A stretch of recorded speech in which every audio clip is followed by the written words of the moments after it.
Peppers TV நேயர்களுக்கு இனிய காலை வணக்கம். கனவுகள் எவ்வளோ முக்கியம் இல்ல? இது கனவு காணுங்கள் அப்படின்னு ஒருத்தர் சொல்லிட்டு நம்மளெல்லாம் கனவு காண வச்சுட்டு அவரு மீளா துயில் உலகத்துக்கு போய் சேர்ந்துட்டார்.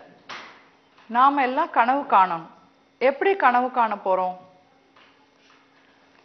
ஒரு பெரிய ஊர்ல, வெளிநாட்டுல நடக்கிற கதை இது. ஆனா உண்மை கதை. ஒரு பெரிய ஊருங்க. அந்த ஊர்ல ஒரு பிரபலமான பள்ளிக்கூடம். அந்த பள்ளிக்கூடத்துல ஒரு மாணவன் படிச்சிட்டு இருக்கான். அந்த மாணவன் கிட்ட அவன் ஹையர் செகண்டரி, அதாவது 11ஆம் 12ஆம் வகுப்பு படிக்கிறாங்க இல்லையா, அந்த மாதிரி அந்த மாணவன் பெரிய கிளாஸ் படிச்சிட்டு இருக்கான். அப்போ அவங்க டீச்சர் ஒரு ப்ராஜெக்ட் ஒன்று கொடுக்குறாங்க. என்ன ப்ராஜெக்ட் அப்படின்னா, நீ வாழ்க்கையில என்னவாக விரும்புறியோ அதை பத்தி ஒரு ப்ராஜெக்ட், அதை எழுதி கொடு அப்படின்னு சொல்லி கேட்குறாங்க. இந்த பையனுக்கு பயங்கர சந்தோஷம். ஏன்னு கேட்குறீங்களா? இவன் மனசளவுல ஒரு 200-400 ஏக்கர் பரப்பளவுல ஒரு பெரிய ஃபார்ம், ஒரு ராஞ்ச் அப்படின்னு சொன்னாக்க பண்ணை அப்படின்னு வச்சுக்கலாம், பண்ணை வீடுன்னு வச்சுக்கலாம். ஆனா ராஞ்ச் அப்படின்னா ஆக்சுவலா மிருகங்கள் எல்லாம் இருக்கிற ஒரு இடம். அது முக்கியமா குதிரைகள் இருக்கிற இடம். ஒரு பெரிய ராஞ்சுக்கு இவன் சொந்தக்காரனாகவும், அந்த 400 ஏக்கர் பரப்பளவுல இருக்கிற அந்த ராஞ்சுக்கு நடுவுல 4000 சதுர அடிக்கு ஒரு பெரிய வீடு கட்டி இருக்கிறதாகவும், அந்த ராஞ்சில் என்னென்ன பில்டிங்ஸ் இருக்கும், எந்தெந்த மிருகங்கள் இருக்கும், எது எது எங்கெங்க இருக்கும், எப்படி இருக்கும் அப்படின்னு எல்லாம் இவன் மனசளவுல ஒரு வரைபடமே போட்டு வச்சிருக்கான். அவனுடைய கனவு, அவனுடைய லட்சியம், அதை பத்தி அப்படியே அன்னைக்கு ராத்திரி எழுதுறான். கிட்டத்தட்ட ஒரு 10-12 பக்கத்துக்கு ப்ளூ பிரிண்டோட அந்த அவனுடைய ராஞ்ச் எப்படி இருக்கணுங்கிற அந்த ப்ளூ பிரிண்டோட படங்கள் வரைந்து ரொம்ப அழகா அதை எழுதி கொண்டு போய் சப்மிட் பண்றான். ஆனா இதுல ஒரு விஷயம் என்ன அப்படின்னு பாத்தீங்கன்னா, அவனுடைய கனவு தான் அது. அவங்க அப்பா அவன் இந்த மாதிரி எழுதியிருக்கிற விஷயமே அவங்க அப்பாவுக்கு தெரியாது. ப்ராஜெக்டை கொண்டே சப்மிட் பண்ணிடுறான். அடுத்த நாள், ஒரு 4 நாள் கழிச்சு ப்ராஜெக்ட் திரும்பி அவன் கைக்கு வருது. ஆனா என்ன கிரேடு போட்டிருக்காங்க டீச்சர்? F கிரேட் போட்டிருக்காங்க. ஃபெயில் பண்ணியிருக்காங்க. இவன் நேரா டீச்சர் கிட்ட போறான். மேம், என்ன மேம் ஃபெயில் பண்ணிருக்கீங்க? ஆமா. ஃபெயில் பண்ணாம நீ என்ன, உன் வாழ்க்கை லட்சியத்தை எழுதுன்னு சொன்னா நீ ஏதோ கனவை பத்தி எழுதியிருக்க, கனவை துரத்திட்டு இருக்க போறியா? வாழ்க்கை பூரா கனவுலகத்திலே வாழ்ந்துட்டு இருக்க போறியா நீ? இது ஒரு அன்ரியலிஸ்டிக் ட்ரீம். அதாவது இந்த கனவு கண்டிப்பா பலிக்காது, இதுக்கு வாய்ப்பே இல்லை. ஏன் மேம் இப்படி சொல்றீங்க? இது ஏன் கனவு? உன் கனவு தான். உங்க அப்பா யாரு? ஊர் ஊரா போறவர். அவங்க அப்பா ஊர் ஊரா போய் ரேஸுக்கு, ஹார்ஸ் ரேஸ், குதிரை பந்தயத்துக்கு குதிரைகளை ட்ரெயின் பண்ற ட்ரெயினர். அதனால அவரால் நிலையா ஒரு இடத்துல இருக்க முடியாது. அதனாலதான் இந்த பையனுடைய பள்ளிக்கூட வாழ்க்கையும் நிறைய ஊர்கள்ல இவன் படிச்சு கடைசியா இந்த ஊர்ல அவங்க சேர்ந்திருக்காங்க. இந்த தகவல் எல்லாம் அந்த டீச்சருக்கு தெரிஞ்சதுனால அவங்க சொல்றாங்க, நீ ஊர் ஊரா சுத்துற பையன், இன்னைக்கு இந்த நிமிஷம் இந்த ஊர்ல இருக்க, நாளைக்கு நீ வேற எந்த ஊர்ல இருப்பியோ தெரியாது. உங்க அப்பா குதிரைகளை ட்ரெயின் பண்ற ஒரு ட்ரெயினர், அவ்வளவுதான். நிலையா ஒரு இடத்துல இல்லாத உன்னால எப்படி நிலையா ஒரு இடத்துல இருந்து குதிரை லாயம், ராஞ்ச் கட்டுறத பத்தி நீ யோசிக்க முடியும்? இந்த ட்ரீம் கண்டிப்பா வாய்ப்பே இல்லை. வேணும்னா உங்க அப்பா மாதிரி நீ ஒரு ட்ரெயினரா வேணா ஆகலாம், உனக்காக நான் வேணா உனக்கு பண்றேன், நீ இந்த ப்ராஜெக்டை மாத்தி எழுதி கொண்டு வா, நான் வேணா உனக்கு ஒரு C கிரேடோ D கிரேடோ கொடுக்குறேன் அப்படின்னு டீச்சர் சொல்றாங்க. இந்த பையன் அதிர்ச்சியில உறைஞ்சு போய் அந்த ப்ராஜெக்ட் பேப்பரை வீட்டுக்கு எடுத்துட்டு வரான். ரொம்ப நேரம் யோசிக்கிறான். ராத்திரி அவங்க அப்பா வரும்போது அவங்க அப்பா கிட்ட கலந்து பேசுறான். என்னப்பா நான் பண்ணட்டும்?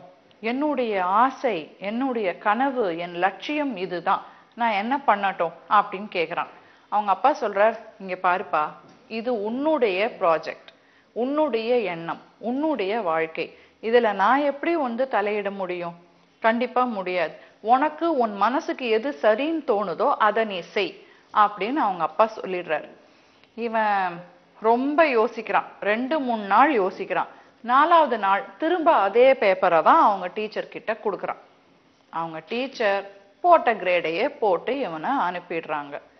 ஆனா பல வருடங்கள் கழிச்சு, ரொம்ப பல வருடங்கள் கழிச்சு அதே டீச்சர் இவனுடைய ராஞ்சுக்கு அவங்க பள்ளியில இருந்து ஒரு 30 மாணவர்களை கூட்டிட்டு வந்து குதிரைகளை பத்தி, குதிரை பந்தயத்தை பத்தி தெரிஞ்சுக்கிறதுக்கு இங்க கூட்டிட்டு வராங்க. அப்போ இந்த மாணவன் ரொம்ப சந்தோஷப்படுறான். அந்த டீச்சரும் எதுவுமே நடக்காத மாதிரி இவன்கிட்ட வந்து ஒரு 10-15 நாள் அவங்களுடைய 30 மாணவர்களுக்கும் குதிரைகளை பத்தி, பந்தயங்களை பத்தி சொல்லி கொடுத்துட்டு ப்ராக்டிக்கல் நாலேஜ் தெரிஞ்சுக்கிட்டு போறாங்க. அவங்க போற நேரத்துக்கு அவங்க என்ன சொல்றாங்கன்னா, மாண்டி ராபர்ட்ஸ், நான் டீச்சரா இருக்கும்போது பல மாணவர்களுடைய கனவுகளை வந்து உதாசீனப்படுத்தியிருக்கேன். இது நடக்கவே நடக்காதுன்னு வந்து சொல்லியிருக்கேன். ஆனா நீ ஒருத்தன் தான் இல்ல என்னுடைய கனவு கண்டிப்பா பலிக்கும் அப்படின்னு உன் கனவை துரத்தி போய் ஜெயிச்சவன். அதனால உனக்கும் சரி, உன்னை சேர்ந்தவங்களுக்கும் சரி என்னுடைய வாழ்த்துக்கள், பாராட்டுக்கள் அப்படின்னு டீச்சர் சொல்லி அனுப்புறாங்க. டீச்சர் சொல்லிட்டு விடை பெற்று போயிடுறாங்க. இவருக்கு ரொம்ப பெரிய சந்தோஷம், ரொம்ப பெரிய மகிழ்ச்சி. அதனால நம்மளுடைய கனவுகள் நமக்கு நம்பிக்கை ஊட்டக்கூடிய அருமருந்தா இருந்தா தயவு செஞ்சு அந்த கனவுகளை துரத்துங்க. அதே சமயம் உங்களை நீங்களே கேள்வி கேட்டுக்கோங்க. என்னால என்னுடைய குடும்ப சூழ்நிலைக்கு ஏத்த மாதிரி என்னுடைய கெப்பாசிட்டின்னு ஒண்ணு இருக்கு. ஒருத்தங்களுக்கு இண்டிவிஜுவல் கெப்பாசிட்டி அப்படின்னு ஒண்ணு இருக்குங்க. அதுக்கு ஏத்த மாதிரி தான் என்னுடைய கனவுகளை நான் வச்சிருக்கேனா. இப்போ இங்கிலீஷ்ல இன்னொரு விஷயத்தையும் சொல்லுவாங்க, don't bite more than you can chew அப்படின்னு. அதாவது உன் வாயில நீ எவ்வளோ மென்னு முழுங்கக்கூடிய அளவுக்கு தான் நீ உணவை வந்து வச்சுக்கணும். அதிகமா உணவை வாயில வச்சுக்கிட்டு மெல்லவும் முடியாம, துப்பவும் முடியாம, கஷ்டப்பட்டு தடுமாறி கண்ணு முழியெல்லாம் பிதுங்கி தண்ணி வந்து அந்த மாதிரி கஷ்டப்படாத அப்படின்னு சொல்லுவாங்க. அதே மாதிரி நாம இப்போ வச்சிருக்கிற கனவு அப்படிங்கிற லட்சியம் கனவு கோட்டையா இல்ல நிஜமாவே நம்மளால அதை சாதிச்சு காட்ட முடிய ஒரு இரும்பு கோட்டையா அப்படின்னு யோசனை பண்ணுங்க. யோசனை பண்ணிட்டு அதை நிஜப்படுத்துறதுக்கு, அந்த கனவை உண்மையாக்கிறதுக்கு என்னெல்லாம் செய்யணுமோ அதையெல்லாம் விடாமுயற்சியோடையும், யாரு வந்து என்ன கிண்டல் பண்ணாலும், எந்த அளவுல உங்களை வந்து நெகட்டிவா கொண்டு போனாலும் எதை பத்தியுமே கவலைப்படாம தைரியமா முன்னாடி நின்னு உங்க கனவுகளை ஜெயிச்சு காமிங்க. அதே சமயம் தயவு செஞ்சு ஒரு கனவு, ஒரு லட்சியமா ஃபிக்ஸ் பண்ணிட்டீங்கன்னா நல்ல அலசி ஆராய்ச்சி பண்ணி உங்களுடைய கெப்பாசிட்டியும் யோசனை பண்ணி, உங்களுடைய திறமைகளை பத்தியும் யோசனை பண்ணி, உங்க சூழ்நிலை, உங்க பொருளாதார நிலைமை, உங்க குடும்ப சூழ்நிலை எல்லாத்தையுமே யோசனை பண்ணி ஒரு ட்ரீமை வச்சுக்கோங்க. ஒரு ட்ரீமை வந்து ஃபிக்ஸ் பண்ணுங்க, ஒரு லட்சியத்தை ஃபிக்ஸ் பண்ணுங்க.